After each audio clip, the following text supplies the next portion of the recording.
Hello guys, welcome back to Cloud and Web Developer. Carlos here. Today I'm going to be showing you how to create, and to connect to a MySQL database on the cloud server in Microsoft Azure.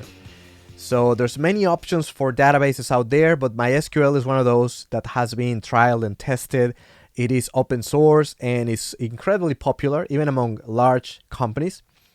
And so you can't go wrong with MySQL. The community is active, it's alive and well. And so that means that there's a lot of information and resources and community forums that you can get information when you get stuck. So without further ado, I'm going to show you here. I am on the main dashboard of Microsoft Azure. And you can see it's right here, but if it was not showing for you, you just need to type here MySQL, and immediately you'll see two different versions here. There's the Azure database for MySQL servers and Azure database for MySQL Flexible Servers. If I click on this one, and then it tells you to choose a subscription. I mean, I only have one subscription, my personal subscription, and then I'm gonna create one. If I click here, you'll see that no matter what, I'm gonna be redirected to the flexible server because the original one is gonna be discontinued. So there's kind of no point to create a server on the older style. The flexible server helps you a lot. It has a lot more capabilities for settings for you to choose sizing, choose backupping, and so it's overall better anyway. So you can't go wrong. So let's go out here and create. You can choose the name of the subscription you have. This is by default Azure subscription 1. If you don't have a resource group created, you can just create one. And I'm just going to say my databases. Okay, and I'm going to use that. I'm going to enter the server name. I tried them to be meaningful to me, so I'm going to use MySQL server. And immediately I realized that you can only use lower caps, so I forgot here. So MySQL server, just test. Because I'll be deleting this after the video is done. So, and then East US, you choose normally the data center that's closer to you. So I'm in Tokyo, so I'm going to put Japan East.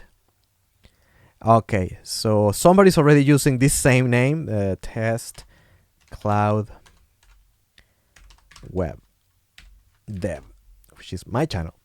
So that should be fine. Now, there's two versions of MySQL that you can use, 5.7 and 8.0.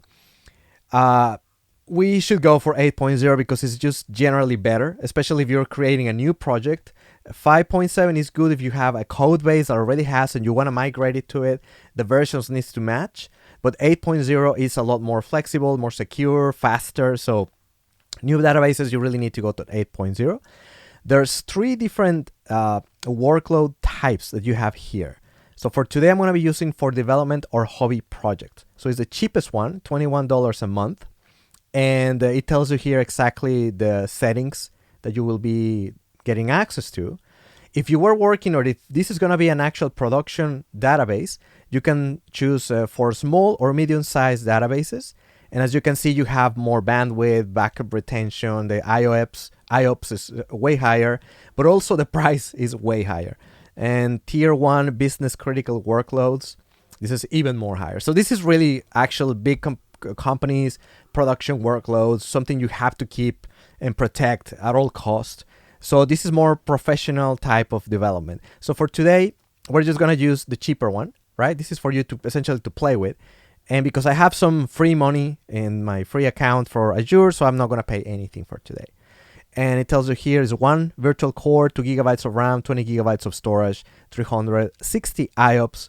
Completely, I mean, it is way overkill for what we need right now. I'm not going to put any availability zones, but you can if you want to replicate safely your database in other zones, but not today. I'm not going to do any high availability. That increases the price, but it gives you more comfort in the know that if your database for some reason goes down, you can fail over to another one in a different region, especially here in Japan with so many earthquakes and things like that, right? So you need to keep your data safe. Okay, we're going to use MySQL authentication method. And here I need to write an admin name. So I'm going to just write admin. It can be anything really, admin, user, developer, whatever you want to use. Your password, I'm just going to just generate one here securely, and I'm just gonna copy paste that somewhere that I don't forget, and confirm the same password and continue to networking. Now, normally what you want to do is imagine that your database is gonna be living in the cloud on a server by itself, and you might have an application on a separate server, and you wanna connect to your database via API, right? So essentially what I would suggest is just to allow IP access from everywhere in my case. So you can just add 0002. So all the possible IP addresses can connect to your database, but doesn't mean that they can access it. They can try and connect to the server, but if they don't have the right credentials, nothing will happen. So don't worry. Doesn't mean that the whole world will be able to see your data. That's not how it works.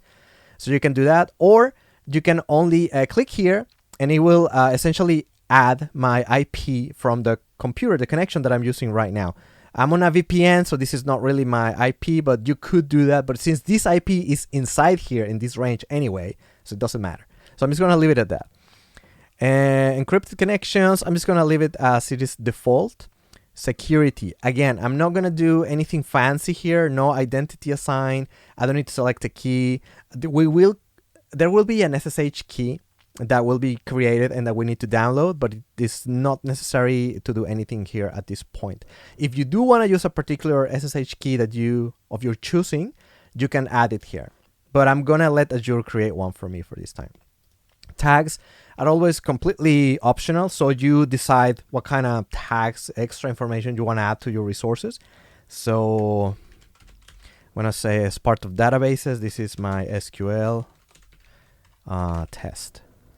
You can add as many as you want. So I'm just going to create one just for example. And then finally, you can see the settings that you set, right? And confirm that everything is fine. It looks good. And I create. So creation takes a while, takes longer than a normal server. And what I'm going to do after this is I'm going to try to connect to this database via two methods. One is MySQL Workbench, and the other one is through a very small Python application that I'm going to show you here. Now, while this is occurring, you can go to MySQL Workbench download page, which is right here, and you select the operating system you are using. So in my case, it's Mac OS, download, install, and that could be all you need to do for now, right? And as I say, this operation takes a while. So in the meantime, I'm going to show you how to connect to this database once it's done. All right, I'm back. The deployment is finally complete. So I click on Go to Resource. And in here, you can have an overview of what's going on with your database, right? So what you need from here is essentially go to, so yeah, networking, you can check all the configurations that you put. So like any IP can connect. You need to download this SSL certificate. So I'm just gonna click on this and it gets downloaded as a PEM file, which I'm just gonna put here on my desktop as well.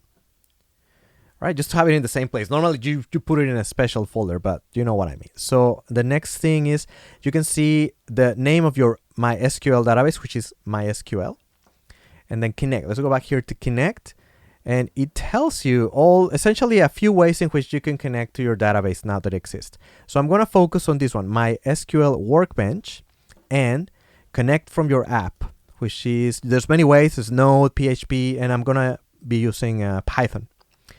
So let's start then with Workbench. Okay, in the first screen that you see, something like this, and then what I'm going to do is create a new connection with the plus button.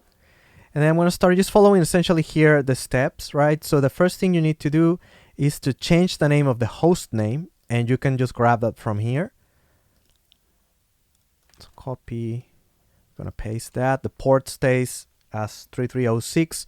Your username is the one that you chose, and you might notice at the beginning of the video I used a different username. I had to change it in between takes, but it's exactly the same process. So whatever you chose, you just put it here.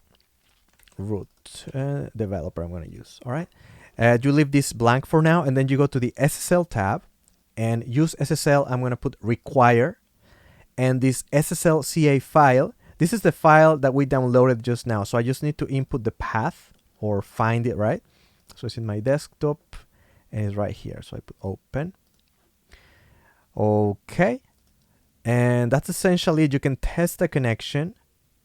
And this is the password that you chose as well. So the password is not going to be displayed on the Azure side anymore. So hopefully you wrote that one down. And you can save your password in the key chain issue. I'm not going to save it because I'm going to delete that anyway. So, okay. Successfully made the MySQL connection, information related to this connection. So you can see all the details here. So essentially you're on the clear. Your database is working and you can connect to it. And yeah, so that's great news. Now, if you want to use now, trying to connect via Python, we can come back to our terminal. All right, so this is a very simple Python script that I made here for illustration purposes. Now, how do I execute this message? So maybe you don't know how to use Python. So just quickly, I'm just gonna show you how you would execute that.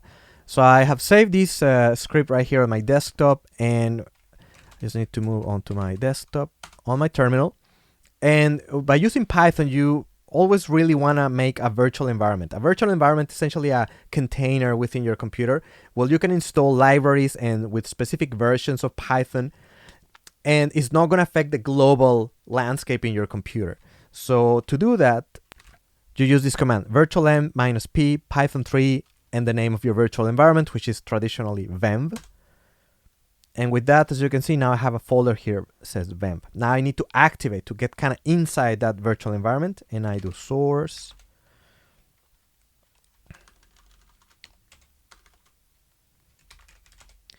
venv bin activate. And if you see these brackets venv, so the name of the virtual environment you created, it means that you're in there. And now what I need to do is to enter our VS Studio script, and similarly here I'm gonna start filling in the gaps, right? So username is, I want to put as developer, password is the password, my incredibly secret password that I made up here. The host is right here, the host name.